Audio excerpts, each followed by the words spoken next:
आखाती देशामध्ये जे युद्ध सुरू आहे त्याचे परिणाम आता आपल्या भारतातही जाणू लागलेले आहे।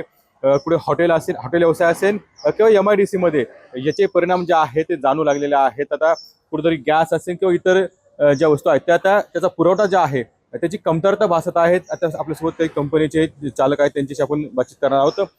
काय सांगा, काय नेमका परिणाम जो आहे त्या युद्धाचा या जाणू लागलेला आहे?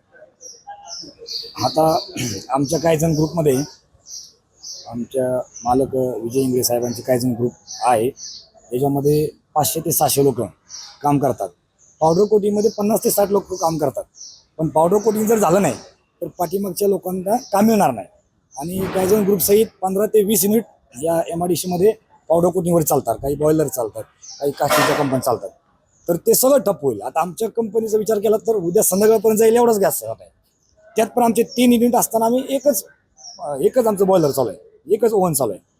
त्याच्यामुळे महाराष्ट्र शासनाकडे आणि केंद्र शासनाकडे आमची विनंती आहे की गॅस साठा आम्हाला उद्यापर्यंत परवापर्यंत सुरळीत करून द्यावा, तरच आमच्या लोकांचं हे सर्व दैनंदिन जीवन चालेल, नाहीतर पुढं याचे परिणाम काय होईल म्हणजे संपूर्ण MIDC? हे जे परिणाम म्हणजे लोकांना जर नोकरी जर नाही मिळाली किंवा सुट्ट्या द्यायची वेळ येईल, सुट्ट्या नाही आल्या तर त्यांचं आर्थिक बजेट कोलमडलं आहे ना।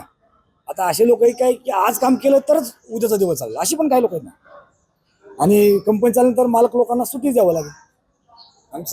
तर निश्चितच आपण बघतो की औद्योगिक वसाहतीमध्ये जो गॅस लागतो त्याची आता कमतरता भासू लागलेल्या आहे किंवा हॉटेल व्यवसाय जो आहे त्या हॉटेल व्यवसायावर देखील त्याचा परिणाम आता जाणू लागलेला आहे। त्यामुळे एकंदरीत या युद्धाची परिणाम जो आहे तो प्रत्यक्षात जाणवायला सुरू झालेला आहे। त्यामुळे सरकारने कुठेतरी मार्ग काढावा अशी मागणी जी आहे ते सगळे कंपनी चालक या ठिकाणी त्यांची भूमिका त्यांनी मांडलेली आहे।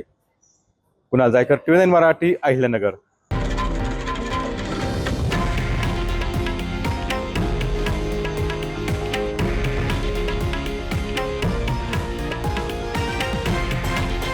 हे आहे देशातील नंबर 1 न्यूज नेटवर्क आणि आपण पाहत आहात TV9 मराठी, एकमेव।